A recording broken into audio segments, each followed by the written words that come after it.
En psychologie, la personne qui s'entend avec tout le monde peut aussi être celle qui flotte d'un groupe à l'autre. Bienvenue partout, mais souvent incertaine d'être vraiment vue quelque part. Ça se manifeste par le fait de naviguer entre plusieurs discussions de groupe, mais de ne jamais avoir une seule personne à appeler quand tout s'écroule. Être invité à tout, mais sentir que personne ne remarquerait si tu n'étais pas là. Rire à des blagues internes dont tu ne faisais pas partie. Être présent avec chaleur, mais repartir avec la sensation que personne ne t'a vraiment remarqué. Être toujours la chaise en plus. Apprécié, mais jamais au centre. Ce n'est pas juste une préférence sociale, c'est souvent une adaptation silencieuse à l'idée de ne jamais avoir été une priorité. Avec le temps, être à la périphérie devient normal. Le système nerveux apprend à ne plus attendre d'être soutenu, juste à tourner autour. Et ce qui ressemble à de l'aisance sociale à l'extérieur se transforme en invisibilité émotionnelle à l'intérieur. Le coup est subtil, mais bien réel. Une connexion constante sans réelle proximité. Guérir commence par se demander où est-ce que je me sens vu, pas seulement accepter,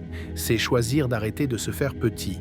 Dans des pièces où se faire discret semble plus sûr. C'est construire des amitiés lentes et solides, du genre où ta présence ne dépend pas de ta performance. Et reconnaître qu'être facile à vivre ne devrait pas t'empêcher d'être vraiment connu. C'est aussi faire le deuil des espaces où la vraie connexion n'a jamais été possible. Lâcher prise des dynamiques où tu étais toujours là pour les autres, mais jamais au centre. C'est inconfortable au début de se retirer du fait d'être aimé partout, pour être vraiment apprécié quelque part, mais ce basculement est le début de l'appartenance. Et souviens-toi, appartenir, ce n'est pas être accueilli partout, c'est manquer quand tu n'es pas là. Si ça t'a parlé, suis la page. On crée un espace où la douleur silencieuse est nommée, où les schémas émotionnels sont explorés et où la guérison ne semble plus aussi seule. Un endroit qui dit « on te voit » et le pense vraiment.